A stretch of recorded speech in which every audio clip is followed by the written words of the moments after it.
अभी तक पिछली क्लास में मोशन चैप्टर के कुछ पॉइंट को हम लोग डिस्कस कर लिए थे। ठीक है। आज की क्लास में हम लोग मोशन चैप्टर से रिलेटेड जो फिजिकल क्वांटिटी है उसको देखेंगे और उसके न्यूमेरिकल को कैसे सॉल्व किया जाए, उसके कंसेप्ट क्या हो, उनके की पॉइंट क्या हो, न्यूमेरिकल सॉल्व करते हुए किन पॉइंट को ध्यान देना है, ये सब पे हम लोग क्या करेंगे, डिस्कस करेंगे। ठीक है। तो चलिए वन बाय वन हम लोग स्टार्ट करते हैं। तो सबसे पहले फिजिकल स्टेट। ठीक है। Physical state of object. तो फिजिकल स्टेट ऑफ ऑब्जेक्ट होता क्या है? तो किसी भी ऑब्जेक्ट का जो स्टेट होता है ये हमेशा ऑब्जेक्ट के पोजीशन को डिफाइन करता है। टाइम के रिस्पेक्ट में हमेशा ऑब्जेक्ट के पोजीशन को डिफाइन करता है, उसको हम बोलते हैं फिजिकल स्टेट। ठीक है। ये दो तरीके का है, एक रेस्ट है, दूसरा क्या है, मोशन में है। ठीक है। तो फिजिकल स्टेट को आप ऐसे बोल सकते हैं कि physical state defines the position of object with respect to time. ठीक है। अब बात करते हैं रेस्ट की। ठीक है। रेस्ट हमारा क्या है?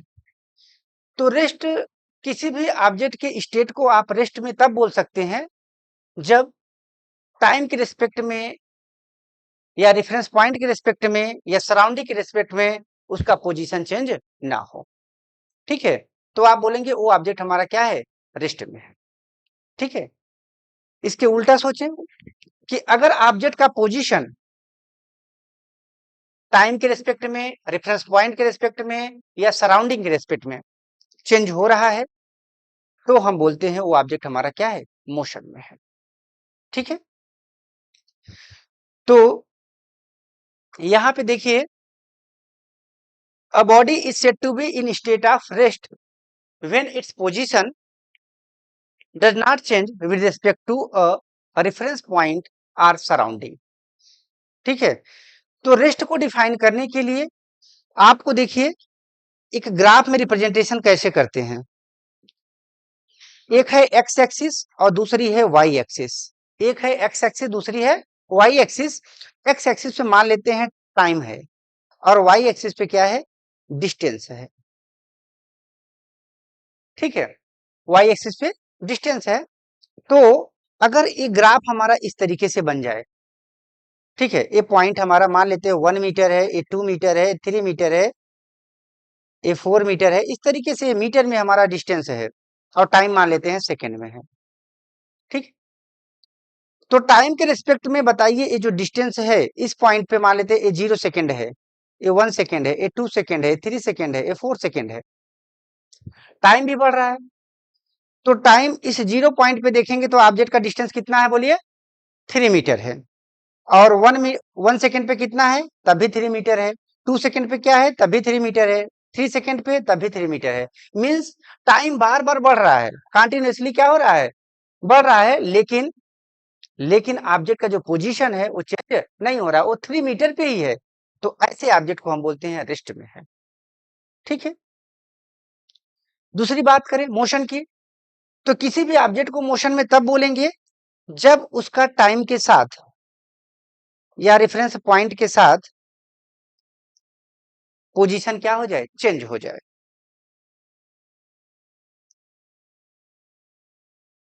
ठीक है। ये डिस्टेंस है, मान लेते हैं डिस्टेंस मीटर में है और ये टाइम हमारा सेकंड में है।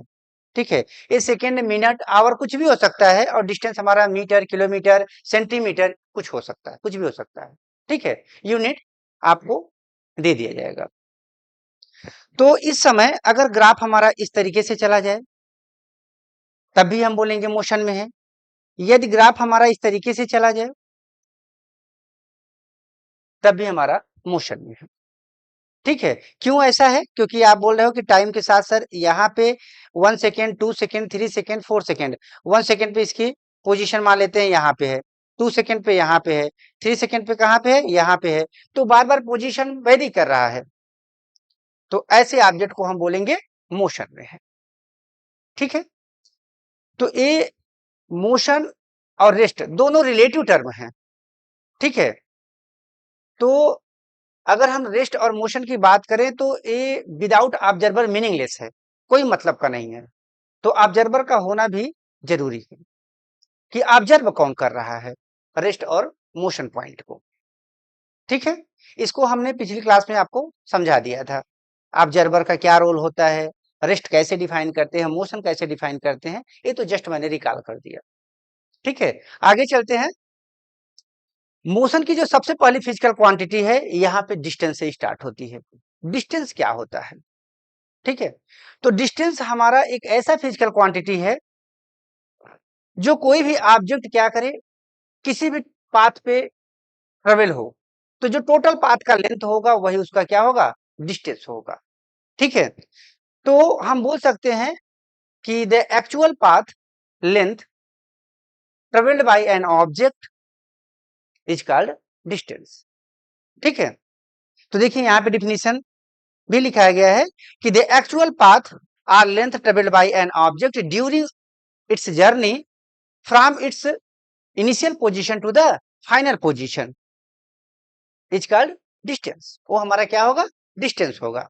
ठीक है, जैसे ये पाथ मान लेते हैं इस तरीके से, लीनियर पाथ है, स्ट्रेट लाइन पाथ है, तो आप मान लेते हैं 10 मीटर चल दिए पॉइंट ए से बी, तो एक्चुअल पाथ लेंथ कितनी हो जाएगी ए बी के बीच का 10 मीटर। ठीक है, इस तरीके से आपने पाथ मान लेते हैं ट्रेवल कर दिए हैं। ठीक है, ए पॉइंट ए है और बी पॉइंट ए है, तो आप क्या करोगे, एक थ्रेड का, आप पिछली छोटी क्लास में पढ़े होंगे कि एक थ्रेड इस तरीके से, ऐसे इस तरीके से इस पे क्या करते हैं, गिराते हैं, और उस थ्रेड की लेंथ हम लोग पूरा मेजर कर लेते हैं, तो हमें पता चल जाता है कि जो टोटल पाथ है वो हमारी कितनी है, जितनी थ्रेड की लेंथ है। ठीक है, तो ये थ्रेड की लेंथ मान लेते हैं 20 मीटर है, तो ये पाथ कितना हो जाएगा, पाथ लेंथ कितना हो जाएगा 20 मीटर, इसलिए डिस्टेंस भी क्या होगा 20 मीटर होगा। ठीक है, तो इसके डिस्टेंस को डिफाइन करने के लिए किसी डिस्टेंस की जरूरत, किसी डायरेक्शन की जरूरत नहीं है। समझ रहे हैं, डायरेक्शन इसमें कोई मतलब नहीं है। आप चाहे इस तरीके से जाइए तब भी इसका कोई ना कोई पाथ लेंथ होगा, आप इस तरीके से जाइए तब भी इनका कोई पाथ लेंथ होगा, आप स्ट्रेट लाइन जाइए तब भी इनका पाथ लेंथ होगा। ठीक है, तो ये हमारा क्या होता है, डायरेक्शन लेस होता है, इसलिए हम लोग इसको बोलते हैं स्केलर क्वांटिटी। फिजिकल क्वांटिटी मैंने आपको पढ़ा दिया था। ठीक है, on the basis of direction physical quantity को कितने तरीके से डिवाइड किया गया था, दो तरीके से, एक स्केलर क्वांटिटी, दूसरी वेक्टर क्वांटिटी। तो स्केलर क्वांटिटी क्या होती थी कि जिसमें मैग्नीट्यूड के साथ साथ डायरेक्शन ना हो, वो हमारी स्केलर क्वांटिटी थी। अब वेक्टर क्वांटिटी क्या थी, वेक्टर क्वांटिटी विच है मैग्नीट्यूड एंड डायरेक्शन। ठीक है, तो हमारी क्या होती थी, वेक्टर क्वांटिटी होती थी। ठीक है, तो आगे देखते हैं कि जो स्केलर, जो हमारी डिस्टेंस है, ये हमारी कौन सी क्वांटिटी है, स्केलर क्वांटिटी है। इट्स ऑलवेज पॉजिटिव, ये हमेशा क्या होती है, पॉजिटिव होती है। ठीक है, अगर कोई भी मूविंग ऑब्जेक्ट है तो उसका डिस्टेंस पाथ लेंथ कुछ ना कुछ क्या होगा, वैल्यू आएगी, जिसको हम बोलते हैं पॉजिटिव है। ठीक है, पॉजिटिव नंबर में आएगा। कैन नॉट बी जीरो और निगेटिव, डिस्टेंस को कभी भी निगेटिव नहीं कर सकते हैं। हाँ, अगर ऑब्जेक्ट रेस्ट में है, ऑब्जेक्ट रेस्ट में है, तो आप बोल सकते हैं कि सर अगर ऑब्जेक्ट रेस्ट में है तो उसका जो भी डिस्टेंस पाथ लेंथ होगा या डिस्टेंस होगा क्या होगी, जीरो होगी। लेकिन किसी भी मूविंग ऑब्जेक्ट का डिस्टेंस जीरो नहीं किया जा सकता। ठीक है, तो इसीलिए यहाँ पे क्या बोले हैं कि डिस्टेंस हमेशा क्या होगी, पॉजिटिव होगी और निगेटिव नहीं हो सकती है, और साथ ही साथ अगर मूविंग ऑब्जेक्ट है तो जीरो नहीं कर सकते हैं। ठीक है, डिस्टेंस को जिस डिवाइस से मेजर करते हैं उसको बोलते हैं ऑडोमीटर। ठीक है, ऑडोमीटर एक हमारी ऐसी डिवाइस होती है जो डिस्टेंस की मेजरमेंट करती है। ठीक है, आगे चलते हैं। दूसरी फिजिकल क्वांटिटी हमारी डिस्प्लेसमेंट है। डिस्प्लेसमेंट क्या होती है, एक ऐसी फिजिकल क्वांटिटी है जिसमें मैग्नीट्यूड के साथ साथ डायरेक्शन भी होता है। इसका मतलब इसमें एक इनिशियल पोजीशन होगा, एक फाइनल पोजीशन होगा। तो अगर इनका डायरेक्शन फिक्स है तो आप बता सकते हो कि इनका पोजीशन भी क्या होगा, फिक्स होगा। एक इनिशियल पोजीशन होगा, दूसरा फाइनल पोजीशन होगा, और इनके बीच का जो शॉर्टेस्ट पाथ होगा, कौन सा पाथ होगा, शॉर्टेस्ट पाथ लेंथ होगा, वही क्या होगा, डिस्टेंस और डिस्प्लेसमेंट होगा, सॉरी क्या होगा, डिस्प्लेसमेंट होगा।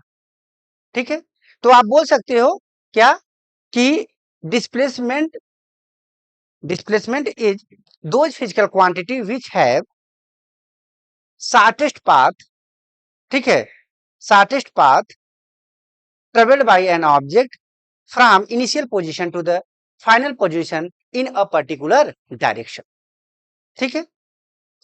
तो when the body moves from one position to another, the shortest distance between the initial position and the final position of the body along with a direction, ठीक है, एक particular direction होना चाहिए, is known as a displacement. Clear है? तो displacement की unit क्या होगी बोलिए? एसआई यूनिट भी क्या होगी? मीटर होगी। और डिस्टेंस की एसआई यूनिट क्या होती है? वो भी मीटर होती है, ठीक है। ये डिस्प्लेसमेंट क्या होता है? वेक्टर क्वांटिटी होता है। क्यों वेक्टर क्वांटिटी होता है?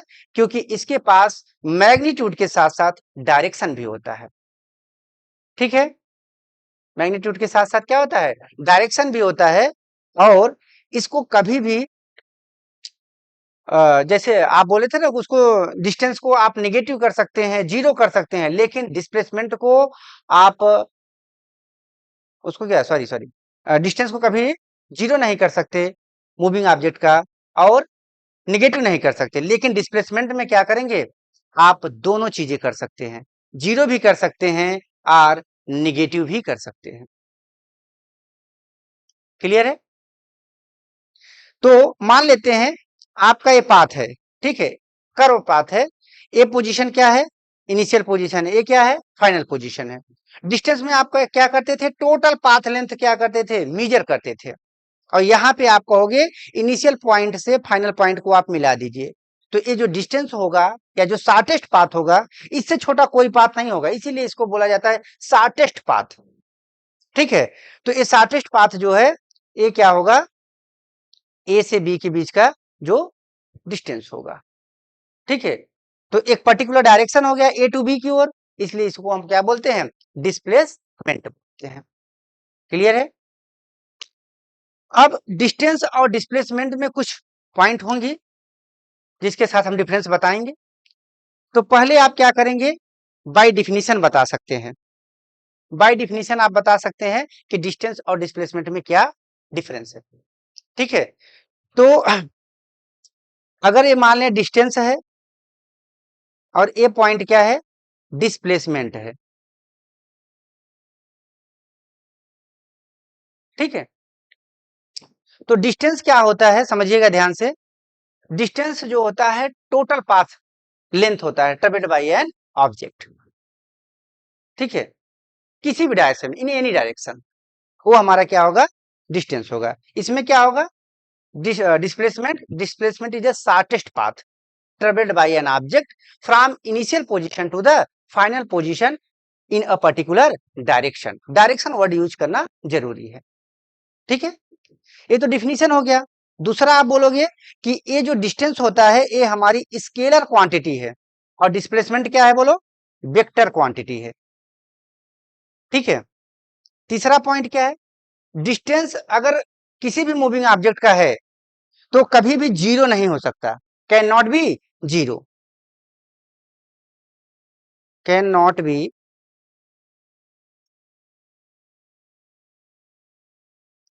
Zero or negative. और डिस्प्लेसमेंट में कर सकते हैं, कैन भी किया जा सकता है, ठीक है। इसमें क्या होगा कि आप जीरो भी कर सकते हैं, निगेटिव भी हो सकता है, और क्या हो सकता है? पॉजिटिव भी हो सकता है, ठीक है। फोर्थ पॉइंट क्या है? जो डिस्टेंस और डिस्प्लेसमेंट में जो फोर्थ पॉइंट है, वेरी वेरी इंपॉर्टेंट है। क्या है? कि डिस्टेंस, डिस्टेंस क्या होगा? हमेशा ग्रेटर आर इक्वल होगा किससे? डिस्प्लेसमेंट से। डिस्प्लेसमेंट से या तो ये बड़ा होगा या तो क्या होगा? इक्वल होगा, कभी भी छोटा नहीं हो सकता। इसका न्यूमेरिकल में यूज हम लोग करेंगे, तो इसलिए वेरी इंपॉर्टेंट पॉइंट है कि डिस्टेंस और डिस्प्लेसमेंट में क्या रिलेशन है, ठीक है। आगे चलते हैं, कुछ न्यूमेरिकल देखते हैं, और न्यूमेरिकल के थ्रू हम लोग अपने कंसेप्ट को समझते हैं कि जो अभी तक हमने कंसेप्ट सॉल्व किए हैं या देखे हैं, उस पर न्यूमेरिकल या उससे न्यूमेरिकल कैसे सॉल्व हो रहा है। ठीक है, an object has moved through a distance, ठीक है, can it have zero displacement, if yes support your answer with an example. ठीक है, तो an object moved through a distance, कोई भी ऑब्जेक्ट एक डिस्टेंस चल चुका है या ट्रेवल कर चुका है। ठीक है, कैन हैव जीरो डिस्प्लेसमेंट, क्या उसका डिस्प्लेसमेंट जीरो हो सकता है। इफ यस, यदि आपका आंसर यस है तो support your answer with an example, आपको आंसर एग्जाम्पल के साथ क्या करना है, दिखाना है। ठीक है, एग्जाम्पल के साथ अपने आंसर को जस्टिफाई करना है। तो देखिए, मान लेते हैं कोई भी ऑब्जेक्ट आपका रेक्टिलिनियर मोशन कर रहा है, स्ट्रेट पाथ पे मोशन कर रहा है, तो अगर ए से बी की ओर चल रहा है तो आप बोलोगे सर इस केस में तो डिस्प्लेसमेंट जीरो नहीं होगा। ठीक है, अगर केवल न केवल ए से बी तक ऑब्जेक्ट जा रहा है तो डिस्प्लेसमेंट कभी भी जीरो नहीं होगा, लेकिन ए से गया बी पे और फिर से वापस आ गया, बी से कहां पे आ गया, ए पे आ गया। ठीक है, तो ए पे मीन्स ए इसका इनिशियल पोजीशन भी हो गया और क्या हो गया, फाइनल पोजीशन भी हो गया। तो इस केस में आपका डिस्प्लेसमेंट बताइए क्या होगा, जीरो होगा। ठीक है, अगर इनिशियल पोजीशन और फाइनल पोजीशन के बीच का डिस्टेंस आपका जीरो हो जाए तो इस केस में हमारा डिस्प्लेसमेंट क्या होगा, जीरो होगा। एक एग्जांपल और देखते हैं, मान लेते हैं कोई ऑब्जेक्ट सर्कुलर पाथ में मोशन कर रहा है। ठीक है, उसकी रेडियस क्या है, आर है। तो यहां से ये ऑब्जेक्ट है, ये क्या कर रहा है, मोशन कर रहा है इस तरीके से, मान लेते हैं एंटी क्लॉकवाइज में मोशन कर रहा है। ठीक है, तो यहां से चला इस पोजीशन से, ये पोजीशन मान लेते हैं ए पोजीशन से चला, एक राउंड किया यहीं पे चलाया, फिर ए पे, फिर दूसरा राउंड किया, फिर यहीं ए पे चलाया, तीसरा राउंड किया, फिर ए पे चलाया। तो बताइए 10 राउंड करे या 1000 राउंड कर दे या इनफाइनाइट राउंड कर दे, तो इस केस में डिस्प्लेसमेंट क्या होगा, जीरो होगा। क्यों होगा जीरो, क्योंकि आप बोलोगे कि इनिशियल पोजीशन और फाइनल पोजीशन के बीच का कोई डिस्टेंस ही नहीं है, वो क्या है, जीरो है। ठीक है, तो इस तरीके से आप अपने आंसर को जस्टिफाई कर सकते हैं। नेक्स्ट क्वेश्चन देखते हैं, a farmer moves along the boundary of a square field of side 10 metre. ठीक है, कोई स्क्वायर फील्ड है, कैसा फील्ड है, स्क्वायर है। स्क्वायर की एक प्रॉपर्टी होती है, अगर ये लेंथ है और ये विड्थ है तो दोनों क्या होते हैं, इक्वल होते हैं। तो लेंथ इक्वल टू विड्थ होता है, इसका मतलब एल ए भी है और एल हमारा क्या है, ए भी है। ठीक है, जिसकी वैल्यू हमको दे दिया है, कितना दे दिया है, 10 मीटर। ठीक, what will be the magnitude of displacement of the farmer at the end of 2 minutes 20 second from his initial position। पहले क्वेश्चन को समझते हैं। A farmer moves along the boundary of a square field of side 10 meter in 40 second। कोई farmer है जो कि 40 second में 10 metre side वाले स्क्वायर फील्ड को क्या करता है, राउंड करता है। ठीक है, और what will be the magnitude of the displacement of the farmer, farmer का कह रहे हैं डिस्प्लेसमेंट की मैग्नीट्यूड आपको बताना है कि इसका डिस्प्लेसमेंट क्या है at the end of 2 minute 20 second, 2 minute 20 second पे इसका डिस्प्लेसमेंट क्या है फ्रॉम हिज इनिशियल पोजीशन। अगर मान लेते यहां से चलना शुरू करे, मान लेते ये हमारा पाथ है ए बी सी डी करके। ठीक है, तो ए पाथ क्या होगा, ए बी होगा, फिर बी सी होगा, सी डी होगा, सी डी और डी ए, इस तरीके से पाथ होगा। तो ए से बी से सी से डी से ए, तब जाके एक राउंड होगा। ठीक है, तो ऐसे क्वेश्चन को सॉल्व करने के लिए आप समझिएगा बहुत ध्यान से, ऐसे क्वेश्चन को सॉल्व करने के लिए आपको सबसे पहले पता करना पड़ेगा कि कितने नंबर ऑफ राउंड हो रहे हैं।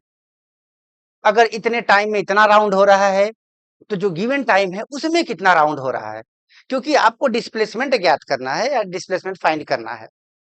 ठीक है, क्लियर है, और डिस्टेंस भी फाइंड करना रहता तब भी आपको राउंड फाइंड करना होता। ठीक, तो ऐसे क्वेश्चन को कैसे सॉल्व करेंगे, ऐसे क्वेश्चन के लिए आप सबसे पहले कहोगे कि 40 सेकेंड में कितने राउंड कर रहे हैं? 1 राउंड कर रहे हैं, ठीक है। और 1 राउंड का मतलब कितना है? 40 मीटर है। 10 मीटर, 10 मीटर, 10 मीटर, 10 मीटर, जितना पेरीमीटर है किसका? स्क्वायर का। स्क्वायर का पेरीमीटर कितना होता है? सम ऑफ साइड्स, ठीक है। तो कितना हो जाए? 4 इंटू 10 मतलब 40 मीटर, ठीक है। तो बताइए 1 सेकेंड में कितना राउंड होगा? आप बोलेगे 1/40 राउंड हो जाएगा। अब टाइम दिया है 2 मिनट 20 सेकेंड, तो सारी बातें तो सेकेंड में हो रही है, तो यूनिट का कन्वर्जन पे ध्यान देना है। तो 2 मिनट 20 सेकेंड को हम लोग क्या कर लेंगे? कन्वर्ट कर लेंगे। यहाँ पे देखिए 2 मिनट 20 सेकेंड को हम लोग कन्वर्ट कर लेंगे किसमें? सेकेंड में। तो कितना हो जाएगा? 1 मिनट में कितने सेकेंड? 60 सेकेंड। तो 2 मिनट में 120 सेकेंड हो जाएगा, प्लस 20 है तो कितना हो जाएगा? 140 सेकेंड हो जाएगा। क्लियर है? तो 140 सेकेंड में बताइए कितना होगा? 140 सेकेंड में कितना राउंड होगा? आप कहोगे 1 सेकेंड में अगर 1/40 राउंड है तो 140 सेकेंड में 1/40 इंटू सर 140 से मल्टीप्लाई कर दीजिए। तो 0 से 0 कैंसिल हो जाएगा, बचेगा कितना? 4 3 जा 12.2 आया तो 20 और 4 5 जा 20, तो कितना आ गया? 3.5 राउंड हो गया। कितना राउंड हो गया? 3.5 राउंड हो गया। अब आपको पता हो गया राउंड कितना आ गया, कितना चक्कर वो चला है, ठीक है। तो आइए देखते हैं, यहीं पे देख लेते हैं। ए है पाथ इनका, आप कहोगे एक 10 मीटर है, दूसरा भी कितना है बोलो? 10 मीटर है। ये भी 10 मीटर, ये भी 10 मीटर है। मान लेते हैं यहां से चला, इसका इनिशियल पोजीशन क्या है? यहाँ पे है, ठीक है। और फाइनल पोजीशन क्या है? यहाँ पे है, ठीक। तो फाइनल पोजीशन कैसे होगा? क्योंकि आपने कहा कि 3 राउंड पूरा करना है और फिर आधा राउंड करना है। तो सुनो ध्यान से, यहाँ से एक ऐसे ऐसे करके 1 राउंड, फिर ऐसे चल के 2 राउंड, फिर ऐसे चल के 3 राउंड, यहाँ 3 राउंड हो गया, फिर आधा राउंड और करना है। आप कहोगे यहाँ से लेके यहाँ तक जाएंगे, जैसे ही वो क्या हो जाएगा? आधा राउंड हो जाएगा। तो इनिशियल पोजीशन तो ये बना था, स्टार्टिंग यहीं से हम लोग सारा राउंड चेक किए थे, और फाइनल बचे कहाँ पे? यहाँ पे। तो इन दोनों के बीच का डिस्टेंस जो होगा या शॉर्टेस्ट पाथ होगा, वही हमारा क्या होगा? डिस्प्लेसमेंट होगा। अब बताइए ये स्क्वायर है, तो यहाँ पे क्या होगा? 90 डिग्री होगा, ठीक है। तो हम लोग क्या करें? पाइथागोरस थ्योरम लगा दें, ठीक है, क्योंकि हम लोग को हाइपोटेन्यूज निकालना है। तो यहाँ पे 10 है, ये भी 10 है, तो बोलो अगर ये एच है, ये बेस है बी, और ये परपेंडिकुलर पी का रोल कर रहा है, तो आप कहोगे एच इक्वल टू क्या हो जाएगा? Under root P square plus B का स्क्वायर, ठीक है। तो बोलिए क्या हो जाएगा? 10 का स्क्वायर और प्लस 10 का स्क्वायर, मतलब 100 अंडर रूट कितना आ गया? 200 मीटर आ गया।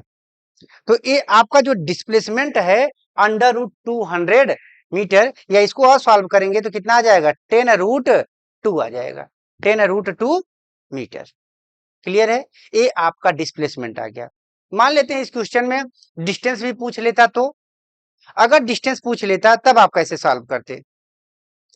डिस्टेंस के लिए आप कहते कि जितना पेरीमीटर है 4 इंटू 10 करके है, मतलब 40 मीटर, उससे हम लोग नंबर ऑफ राउंड से क्या कर देते? मल्टीप्लाई कर देते, ठीक है।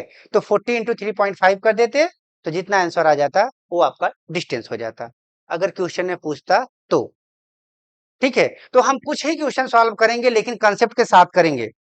कैसे सोचे क्वेश्चन को सॉल्व करने के लिए?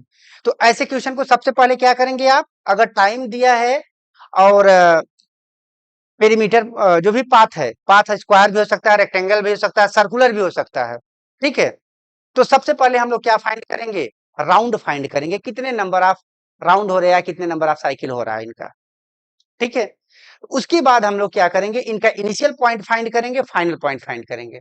इनिशियल पॉइंट जहां से हम लोग स्टार्ट करेंगे चलना, और दूसरा जहां पे हम लोग एंड करेंगे अपने राउंड को, तो उनके बीच का कोई ना कोई डिस्टेंस होगा, कोई ना कोई पाथ होगा। तो जो डिस्टेंस होगा इनिशियल टू फाइनल पॉइंट, वही हमारा क्या हो जाएगा? डिस्प्लेसमेंट हो जाएगा। और जो डिस्टेंस होगा वो टोटल क्या हो जाएगा? जितना पाथ ट्रेवल होगा, जितना राउंड होगा, वो उसका क्या हो जाएगा, डिस्टेंस हो जाएगा। क्लियर है? चलिए आगे चलते हैं, क्वेश्चन और देखते हैं। Which of the following is true for the displacement? कौन सा स्टेटमेंट आप बताइए ट्रू है जो दिया गया statement? It can not be zero displacement. Which of the following true for displacement? Displacement के लिए कौन सा कथन सत्य है या कौन ट्रू है?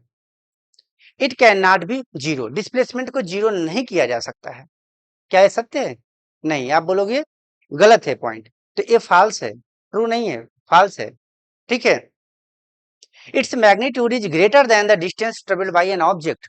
देखो पहला ही पॉइंट मैंने डिफरेंस में बताया था, वेरी वेरी इंपॉर्टेंट पॉइंट है। ठीक है, तो डिस्टेंस कभी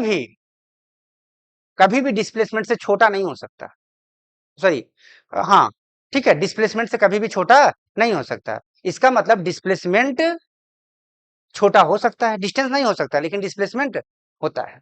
डिस्प्लेसमेंट ऑलवेज क्या होगा, या तो इक्वल होगा या तो डिस्टेंस से छोटा होगा। ठीक है, तो यहाँ पे आपके दोनों फॉल्स हो जाएंगे, ये भी फॉल्स हो जाएगा। यहाँ पे बोल रहे हैं कि magnitude is greater than the distance. Displacement का मैग्नीट्यूड ग्रेटर होता है क्या? कभी भी ग्रेटर नहीं होता, इक्वल हो सकता है लेकिन ग्रेटर नहीं हो सकता। ठीक है, चलिए आगे चलते हैं। An athlete completes one round of a circular track of diameter 200 metre in 40 second. देखिए फिर क्वेश्चन आ गया, केवल न केवल क्या चेंज किए हैं, पाथ चेंज किए हैं। सेम क्वेश्चन जो अभी प्रीवियस कराया मैंने। ठीक है, इन्होंने पाथ केवल चेंज कर दिया। पाथ कैसा कर दिया है, सर्कुलर पाथ कर दिया। वहां पे कौन सा पाथ था, स्क्वायर पाथ था। सारा कंसेप्ट वैसे ही लगेगा। ठीक है, what will be the distance covered and the displacement at the end of 2 minute 20 second. ठीक है, चलिए देखते हैं, पहले क्वेश्चन को समझ ही लेते हैं। An athlete completes one round of a circular track of diameter कितना दिया है, 200 मीटर दिया है। डायमीटर 200 मीटर दिया है, तो बताइए रेडियस कितना होगा? आप कहोगे रेडियस जो होता है डायमीटर का हाफ होता है, तो 200 बाई 2 कर दूं क्या, तो बन गया कितना, 100 मीटर। ठीक है, 100 मीटर आपका क्या बन गया, रेडियस बन गया। ठीक, तो जो एथलीट है वो जो है 40 सेकेंड में 200 डायमीटर वाले सर्कुलर पाथ को क्या करता है, कंप्लीट करता है। What will be the distance covered and the distance at the end of 2 minute 20 second. 2 minute 20 second में जो एथलीट है उसके द्वारा जो है डिस्टेंस कितना कवर्ड हुआ है और साथ ही साथ डिस्प्लेसमेंट कितना कवर हुआ है। मैंने आपको पहले ही बता दिया था, अगर डिस्टेंस पूछेगा तो जितना भी, अगर सर्कुलर पाथ है तो सरकमफेरेंस आएगा, और आपका रेक्टेंगुलर हो जाए चाहे स्क्वायर हो जाए तो वहां पे क्या आ जाएगा, पेरीमीटर आ जाएगा। ठीक है, तो वो सब पे क्या करेंगे, उनसे मल्टीप्लाई कर देंगे नंबर ऑफ राउंड को। तो ऐसे क्वेश्चन को सॉल्व करने के लिए सबसे पहले आपका क्या ध्यान जाना चाहिए, राउंड को फाइंड करना कि कितना नंबर ऑफ राउंड उन्होंने किया है। ठीक है, तो समझिए, आप बोलोगे कि 40 सेकेंड में ये कितने राउंड कर रहे हैं, बोलो 1 राउंड कर रहे हैं। ठीक है, तो 1 सेकेंड में कितने राउंड करेंगे, बोलो 1/40 राउंड। ठीक है, क्वेश्चन में पूछ रहा है कितने, माने 20 मिनट 20 सेकेंड, 2 मिनट 20 सेकेंड में कितने राउंड हो जाएंगे। तो 2 मिनट 20 सेकेंड को फिर वही कन्वर्जन करेंगे, मिनट को किस में कन्वर्ट करेंगे, सेकेंड में। तो कितना आ जाएगा, डायरेक्ट कर दे रहा हूं, 2 मिनट 20 सेकेंड मिलके कितने बन जाएंगे, बोलो 120 हो गया, 62 जा 120 प्लस 20 मिलके हो गया 140 सेकेंड, 140 सेकेंड। तो 140 सेकेंड में बताइए कितने राउंड होंगे, तो 1/40 इंटू 140, 0 0 कैंसिल, 3.5, कैसे, वही पुराना। ठीक है, 4 3 जा 12.5 लगाएंगे। ठीक है, तो 3.5 राउंड फिर इस बार चक्कर किया है। ठीक, अब समझते हैं इसके आगे कैसे चलेंगे कि हमें डिस्प्लेसमेंट भी निकालना है और डिस्टेंस भी निकालना है। तो डिस्टेंस निकालने के लिए तो मैंने आपको बताया था, अगर मान लेते हैं डिस्टेंस निकालना है तो डिस्टेंस के लिए आप क्या कहोगे, बोलिए। डिस्टेंस के लिए आप कहोगे कि जितने नंबर ऑफ राउंड हैं, आप बोलोगे number of round into circumference of circular path 2πr। ठीक है, तो बताइए नंबर ऑफ राउंड कितने हैं, 3.5 है, और 2 इंटू पाई, पाई की वैल्यू कितनी होती है 22/7 इंटू आर, आर की वैल्यू कितना दिया है 100 दिया है। क्लियर है? तो चलिए यहाँ पे 3.5 टू जा कितना हो जाएगा 7 हो जाएगा, यहाँ डायरेक्ट 7 कर दिया हूँ, इंटू 22/7 इंटू 100। तो 7 7 कट कर दूं क्या, तो कितना बच गया 2200 मीटर बच गया। ठीक है, 2200 मीटर क्या हो गया, ए distance travelled by an object या एथलीट। ठीक है, अब डिस्प्लेसमेंट पूछे हैं, तो डिस्प्लेसमेंट के लिए आप कहोगे यहां से मान लेते हैं वो राउंड करना शुरू किया है, इनिशियल पॉइंट क्या है, यही है, ये इनिशियल पॉइंट है, ये पॉइंट आपका क्या है, बोलिए इनिशियल पॉइंट है, और यहां से चलना शुरू हुआ है इस तरीके से, एक राउंड, फिर 2 राउंड, फिर 3 राउंड, लेकिन एक पॉइंट और बढ़ा है 0.5 मीन्स आधा राउंड और करना है। तो आप ऐसे जाओगे इस तरीके से, ऐसे ऐसे करके, फिर यहाँ पे जैसे ही पहुंचोगे ये आपका आधा राउंड और हो जाएगा। ठीक है, तो इनिशियल पॉइंट ये हो गया, फाइनल पॉइंट क्या हो गया, बी वाला हो गया। तो इन दोनों के बीच का डिस्टेंस कितना है, तो एक आर है तो दूसरा भी आर होगा, मीन्स जो भी डायामीटर है वही उसका क्या होगा, डिस्प्लेसमेंट होगा। तो डिस्प्लेसमेंट इक्वल टू क्या बता दूं, डिस्प्लेसमेंट इक्वल टू हो जाएगा 2 into R means diameter, D equal to कितना आया है 200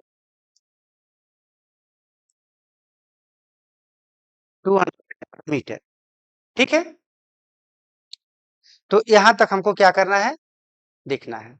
ठीक है, अब नेक्स्ट क्वेश्चन चलते हैं।